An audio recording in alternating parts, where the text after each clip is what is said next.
नमस्कार विद्यार्थी मित्रांनो, सहर्ष स्वागत आपलं यूट्यूब चॅनल मास्टर वैभव हिरेमध्ये. तर विद्यार्थी मित्रांनो, आजच्या व्हिडिओमध्ये आपण बघणार आहोत प्रथम सत्र परीक्षा इयत्ता 10वी विषय भूगोलची प्रश्नपत्रिका. तर विद्यार्थी मित्रांनो, जी काही तुमची 2024-25चे प्रथम सत्राचे पेपर होणार आहे 2024साठी ही प्रश्नपत्रिका अत्यंत उपयुक्त ठरणार आहे. तर व्हिडिओला सुरुवातीपासून शेवटपर्यंत बघा, तुम्हाला A to Z गोष्टी समजून सांगणार आहे. बघा, प्रथम सत्र परीक्षा इयत्ता 10वी विषय भूगोल. वेळ आहे यासाठी 2 तास आणि गुण आहेत 40. तर चला व्हिडिओला सुरू करूया. प्रश्न एक ज्यामध्ये तुम्हाला दिलेला आहे, दिलेल्या पर्यायापैकी योग्य पर्याय निवडून पुढील विधाने पूर्ण करा. आता तुम्हाला विद्यार्थी मित्रांनो गाळलेल्या जागा पूर्ण करून विधाने पूर्ण करायची आहेत. अगदी सोपा असा हा प्रश्न आहे. ओके, तर बघा विद्यार्थी मित्रांनो, पहिला आहे तुम्हाला भारताचे सर्वात दक्षिणेकडील टोक टिंब नावाने ओळखले जाते. तर यामध्ये 4 पर्याय आहे. यामध्ये आहे तुम्हाला लक्षद्वीप, दुसऱ्यामध्ये आहे तुम्हाला कन्याकुमारी, तिसऱ्यामध्ये आहे तुम्हाला इंदिरा पॉईंट आणि चौथ्यामध्ये आहे तुम्हाला पोर्ट ब्लेअर. जो काही योग्य पर्याय आहे विद्यार्थी मित्रांनो, तो तुम्हाला ओळखायचा आहे आणि विधान पूर्ण करून लिहायचं आहे. त्यानंतर दुसरा विद्यार्थी मित्रांनो, भारत व ब्राझील या दोन्ही देशांची अर्थव्यवस्था टिंब प्रकारची आहे. तर विद्यार्थी मित्रांनो 4 पर्याय आहे. पहिल्यामध्ये तुम्हाला अविकसित आहे, दुसऱ्यामध्ये तुम्हाला विकसनशील आहे, तिसऱ्यामध्ये विकसित आहे आणि चौथ्यामध्ये अतिविकसित आहे. तर विद्यार्थी मित्रांनो दुसरा नंबरचा पर्याय बरोबर आहे, विकसनशील.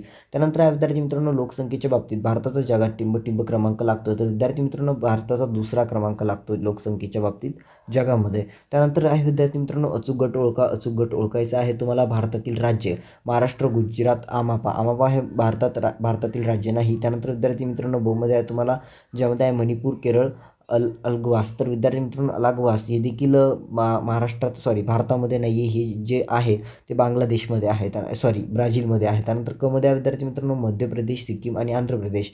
तर विद्यार्थी मित्रांनो अचूक गट जो आहे तो आहे मध्य प्रदेश, सिक्कीम आणि आंध्र प्रदेश हा अचूक गट आहे. त्यानंतर आहे प्रश्न 2, ज्यामध्ये म्हटलं गेलं आहे जोड्या जुळवा. परंतु विद्यार्थी मित्रांनो प्रश्न 2 रीड करण्याआधी, वाचण्याआधी मला तुम्हाला सांगावंसं वाटेल की आपण इयत्ता 10वीच्या प्रथम सत्राच्या सर्व विषयाच्या प्रश्नपत्रिका टाकलेल्या आहेत आपल्या यूट्यूब चॅनलवरती. तर तुम्ही चेक करू शकता. डिस्क्रिप्शनमध्ये तुम्हाला लिंक मिळेल. मराठी, हिंदी, इंग्रजी तसेच तुमचे बाकी सर्व विषयाच्या प्रश्नपत्रिका इयत्ता 10वीच्या प्रथम सत्र, जिल्हा तुम्ही फर्स्ट टाइम बोलता, सर्व विषयाच्या प्रश्नपत्रिका तुम्हाला मिळून जातील. किंवा खाली आमचा व्हॉट्सअप नंबर दिसत आहे, त्यावेळी तुम्ही आम्हाला व्हॉट्सअपला मेसेज करू शकता. तुम्हाला रिप्लाय मिळेल, योग्य ती मदत तुम्हाला केली जाईल. ओके, आता अस्तंभ आणि बस्तंभ दिलेला आहे, जोड्या जुळवायच्या आहेत. तर विद्यार्थी मित्रांनो फुटबॉल, फुटबॉल दिलेला आहे. तर विद्यार्थी मित्रांनो फुटबॉल काय आहे ते तुम्हाला ओळखायचं आहे. फुटबॉलमध्ये आहे विद्यार्थी मित्रांनो, पुढे बघूया काय. ब्राझीलमधील प्रसिद्ध नृत्य प्रकार, ब्राझील शेजारील देश, ब्राझीलमधील सुप्रसिद्ध खेळ, भारतातील सुप्रसिद्ध नृत्य प्रकार, भारताची राजधानी, ब्राझीलची राजधानी. तर बघा फुटबॉल आहे विद्यार्थी मित्रांनो ब्राझीलमधील सुप्रसिद्ध खेळ. त्यानंतर आहे विद्यार्थी मित्रांनो सांबा. तर विद्यार्थी मित्रांनो सांबामध्ये आहे ब्राझीलमधील प्रसिद्ध नृत्य प्रकार. त्यानंतर आहे ब्राझील शेजारील देश, ब्राझीलमधील सुप्रसिद्ध खेळ, भारतातील सुप्रसिद्ध नृत्य प्रकार. तर विद्यार्थी मित्रांनो सांबा हे जे काय आहे ते काय आहे, ब्राझीलमधील प्रसिद्ध नृत्य प्रकार आहे की भारतातील प्रसिद्ध नृत्य प्रकार आहे, कमेंट सेक्शनमध्ये सांगा. तर आहे नवी दिल्ली. तर नवी दिल्ली आहे विद्यार्थी मित्रांनो भारताची राजधानी. त्यानंतर उरुग्वे असेल विद्यार्थी मित्रांनो. उरुग्वे काय आहे, ब्राझीलमधील ब्राझील शेजारील देश आहे की ब्राझीलची राजधानी आहे, कमेंटमध्ये सांगा. जाऊया प्रश्न 3मध्ये, ज्यामध्ये विद्यार्थी मित्रांनो पुढे दिलेल्या प्रश्नांची एका वाक्यात उत्तरे लिहा. ओके, तर बघा कोणतीही 4 उत्तर लिहायची आहे. पहिल्यामध्ये आहे तुम्हाला ब्राझीलमधून कोणते महत्त्वाचे अक्षरवृत्त जाते. तर विद्यार्थी मित्रांनो कोणते महत्त्वाचे अक्षरवृत्त ब्राझीलमधून जाते. त्यानंतर आहे विद्यार्थी मित्रांनो दुसरा, भारताचे स्थान कोणत्या गोलार्धात आहे. विद्यार्थी मित्रांनो तुमचं तोंडपाठ असायला हवं की भारताचे स्थान कोणत्या गोलार्धात आहे. त्यानंतर आहे विद्यार्थी मित्रांनो क्षेत्रभेट म्हणजे काय. अगदी तुम्हाला सांगितलेलं आहे सोप्या पद्धतीत काही एखाद्या क्षेत्राला जाऊन ते प्रत्यक्षरित्या भेट देणे आणि भौगोलिकदृष्ट्या, आर्थिकदृष्ट्या, राजकीयदृष्ट्या त्या क्षेत्राचा अभ्यास करणे म्हणजे क्षेत्रभेट होय. ओके, त्यानंतर आहे विद्यार्थी मित्रांनो चौथा, कावेरी नदी कोणत्या राज्यातून वाहते. हा प्रश्न बोर्ड परीक्षेला देखील विचारला जाऊ शकतो 10वीच्या 2025च्या, त्यासाठी तुम्हाला अगदी उपयुक्त आहे. त्यानंतर 5वा आहे ब्राझीलचे स्थान कोणत्या गोलार्धात आहे. तर विद्यार्थी मित्रांनो ब्राझीलचे स्थान कोणत्या गोलार्धात आहे हे तुम्हाला सांगायचं आहे.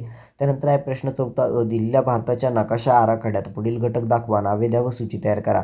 बघा आता तुम्हाला एक नकाशा आराखडा पुरवला जाईल बाहेरून पुरवणीमध्ये, आणि त्यामध्ये तुम्हाला हे जे काही घटक आहेत ते दाखवायचे असतील आणि तुम्हाला सूची निर्माण करायची असेल, सूची तयार करायची असेल. पहिल्यामध्ये आहे भारतातील सर्वात उंच शिखरे केटू, त्यानंतर आहे कर्कवृत्त, त्यानंतर आहे थरचे वाळवंट, त्यानंतर आहे चौथं पूर्व हिमालय आणि 5वं आहे सिक्कीम. जो काही तुम्हाला जो काही यामध्ये सूची तयार करायची आहे आणि हे तुम्हाला एक बाहेरून नकाशा पुरवला जाईल भारताचा. ओके, त्यामध्ये हे दाखवायचं आहे. काही वेळेला तुम्हाला जगाचा नकाशा आराखडा दाखवला जातो आणि त्यामध्ये तुम्हाला काही सूची दिली जाते, त्यानुसार तुम्हाला ते दाखवायचं असतं. ज्या गोष्टी तुम्हाला दिलेल्या असतात त्या तुम्हाला त्यामध्ये दाखवायच्या असतात. जाऊया पुढे. आमध्ये दिला आहे नकाशाचे वाचन करून त्याखालील प्रश्नांची उत्तरे लिहा. बघा आता तुम्हाला हा नकाशा दिला आहे आणि त्याखाली काही प्रश्न आहेत त्यांची तुम्हाला उत्तरे लिहायची आहेत. प्रश्न दिला आहे पुण्याच्या अगदी जवळचे शहर कोणते. तर विद्यार्थी मित्रांनो पुण्याच्या अगदी जवळचे शहर कोणते आहे तुम्ही नकाशा बघा आणि मग तुम्हाला कळेल. हडपसर आय थिंक हेच आहे, तुम्ही बघू शकता हडपसर हे सर्वात जवळचे शहर आहे पुण्याच्या. त्यानंतर महाराष्ट्राच्या पश्चिमेला कोणता समुद्र आहे. तर विद्यार्थी मित्रांनो नकाशा एकदा बघून घ्या, स्क्रीनशॉट घ्यायचं असेल स्क्रीनशॉट घेऊ शकता आणि त्यानंतर तुम्ही प्रश्नांची उत्तर अगदी सोप्या पद्धतीने देऊ शकता. अनेक विद्यार्थी बोलतील आम्हाला PDF हवा आहे, त्यासाठीच तुम्हाला खाली व्हॉट्सअप नंबर दिलेला आहे, त्यावरती संपर्क करा, व्हॉट्सअपला मेसेज करा. ओके. त्यानंतर विद्यार्थी मित्रांनो नकाशाचे शीर्षक काय आहे. नकाशाचे शीर्षक विद्यार्थी मित्रांनो तुम्हाला सांगायचे आहे. ओके. त्यानंतर विद्यार्थी मित्रांनो नकाशाचे शीर्षक आहे नळदुर्ग ते अलिबाग मार्ग व नकाशा. त्यानंतर विद्यार्थी मित्रांनो नकाशाचे शीर्षक काय आहे. ओके झालेलं आहे. त्यानंतर चौथा आहे नळदुर्ग ते इंदापूरमधील ठिकाण शहर कोणते. त्यानंतर पाचवा आहे महाराष्ट्राच्या पश्चिमेला कोणता किल्ला आहे. विद्यार्थी मित्रांनो महाराष्ट्राच्या पश्चिमेला कोणता किल्ला आहे हे सांगायचं आहे. त्यानंतर सहावा आहे नळदुर्ग किल्ला महाराष्ट्राच्या कोणत्या दिशेला आहे. ओके. तर विद्यार्थी मित्रांनो जाऊया पुढे. प्रश्न 5वा ज्यामध्ये आहे पुढील विधानांची भौगोलिक कारणे लिहा. विद्यार्थी मित्रांनो आता तुम्हाला पुढील विधानांची भौगोलिक कारणे लिहायची आहे. 4 दिले आहे, त्यापैकी कोणती 2 यांची भौगोलिक कारणे तुम्हाला लिहायची आहेत. ओके. पहिला आहे भारताकडे एक तरुण देश म्हणून पाहिले जाते. तर विद्यार्थी मित्रांनो का तरुण देश म्हणून पाहिले जाते. तर याचं उत्तर अगदी सोपं असं आहे की भारतामध्ये म्हाताऱ्या लोकांपेक्षा तरुण जे काही युवा पिढी आहे ती जास्त आहेत. ओके. जे की काम वगैरे करतात असे लोक, हो की नाही. त्यामुळे भारताकडे तरुण देश म्हणून पाहिले जाते. ब्राझीलमध्ये पश्चिम वाहिनी नद्या आढळत नाहीत. तर विद्यार्थी मित्रांनो ब्राझीलमध्ये पश्चिम वाहिन्या नद्या आढळत नाहीत तर का हे तुम्हाला भौगोलिक कारणे देऊन स्पष्ट करायचं आहे. त्यानंतर आहे हिमालयातील जवळजवळ सर्व नद्या बारमाही स्वरूपाच्या आहेत. तर विद्यार्थी मित्रांनो का हिमालयातील सर्व नद्या बारमाही स्वरूपाच्या आहेत हे तुम्हाला सांगायचं आहे. त्यानंतर चौथा आहे ब्राझीलमध्ये हिमवर्षाव होत नाही. ओके. त्यानंतर प्रश्न 6 आहे विद्यार्थी मित्रांनो पुढील सारणीत भारताची लोकसंख्या दिली आहे. ही सांख्यिकीय माहिती वापरून साधा स्तंभालेख तयार करावा. पुढील प्रश्नांची उत्तर लिहा. भारत लोकसंख्या. ओके. वर्ष दिलेलं आहे आणि तुम्हाला लोकसंख्या कोटी दिलेली आहे. ओके. काय करायचं आहे तुम्हाला स्तंभालेख काढायचा आहे, परंतु काय लोकसंख्येची जी काही सारणी दिली आहे याचा वापर करून या माहितीच्या आधारे. ओके. तर वर्ष दिलं आहे तुम्हाला 1971, लोकसंख्या कोटी 55. त्यानंतर विद्यार्थी मित्र 1981मध्ये 68 कोटी झाली, 1991मध्ये 85 कोटी झाली, 2001मध्ये 103 कोटी झाली आणि विद्यार्थी मित्रांनो 2011मध्ये 121 कोटी झाली. ओके. तर आता तुम्हाला या सर्वांची याच्या आधारे तुम्हाला एक स्तंभालेख काढायचा आहे आणि प्रश्नांची उत्तर द्यायची आहे. प्रश्न बघूया काय आहे. पहिला प्रश्न आहे वरील आलेखावरून भारत देशाची लोकसंख्या वाढते का कमी होते. त्यानंतर दुसरा आहे विद्यार्थी मित्रांनो 2001 साली भारताची लोकसंख्या किती होती. 3मध्ये आहे 1971 ते 1981 या दशकांत लोकसंख्या किती वाढली. किंवा विद्यार्थी मित्रांनो तुम्ही असे म्हणू शकता तर तुम्हाला हेच नसेल तर तुम्ही पुढील प्रश्न सोडवू शकता ज्यामध्ये आहे पुढील नकाशाचे वाचन करून त्या खालील प्रश्नांची उत्तरे द्या. आता तुम्हाला एक नकाशा दिलेला आहे, स्क्रीनशॉट घ्यायचा असेल तुम्ही इथे घेऊ शकता. हा नकाशा तुम्हाला दिलेला आहे आणि त्यावरती काही प्रश्न विद्यार्थी मित्रांनो तुम्हाला विचारले गेले आहेत. प्रश्न आहे ब्राझीलच्या कोणत्या भागात पाऊस जास्त पडतो. त्यानंतर दुसरा आहे ब्राझीलमधील सरासरी तापमान कक्षा किती आहे. तिसरा आहे विद्यार्थी मित्रांनो ब्राझीलकडे कोणकोणत्या दिशेने वारे येतात. चौथा आहे विद्यार्थी मित्रांनो ब्राझीलकडे येणाऱ्या वाऱ्यामुळे कोणत्या प्रकारची वृष्टी होत असेल. पाचवा आहे ब्राझीलमध्ये कोणत्या भागात तापमान जास्त आहे.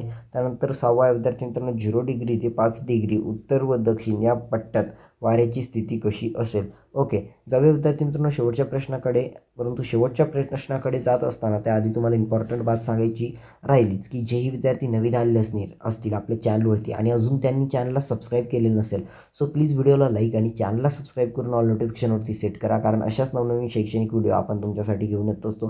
प्रथम सत्राच्या सर्व विषयाच्या 2024-25च्या चालू वर्षाच्या प्रश्नपत्रिका तुम्हाला आमच्या चॅनलवरती बघायला मिळतील. ओके. तर काय करा व्हिडिओला लाईक आणि चॅनलला सबस्क्राईब. ओके. जाऊया पुढे. प्रश्न 7 खालील प्रश्नांची उत्तर लिहा. कोणती 2 उत्तर लिहायची आहेत. पहिला आहे भारताच्या हवामानातील हिंदी महासागर व हिमालयाचे महत्त्व थोडक्यात लिहा.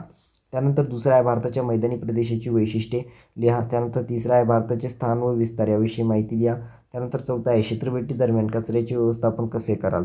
विद्यार्थी मित्रांनो क्षेत्रभेटी दरम्यान कचऱ्याचे व्यवस्थापन कसे कराल हा प्रश्न अगदी महत्त्वाचा आहे. बोर्ड परीक्षेसाठी देखील तुम्हाला विचारला जाऊ शकतो. तर विद्यार्थी मित्रांनो ही प्रश्नपत्रिका अगदी उपयुक्त होती तुम्हाला इयत्ता 10वीच्या विद्यार्थ्यांसाठी प्रथम सत्र परीक्षेसाठी तुम्ही वाचलेलं असेल प्रथम सत्र परीक्षेसाठी आणि अनेक प्रश्न असे असणारे. तुम्ही सर्व प्रश्नपत्रिका तुम्हाला तोंडी सोडवता येते का हे बघा. जे प्रश्न तुम्हाला सोडवता येत नसतील गुगलची मदत घ्या. काही मदत हवी असेल तर खाली आमचा व्हॉट्सअप नंबर आहे.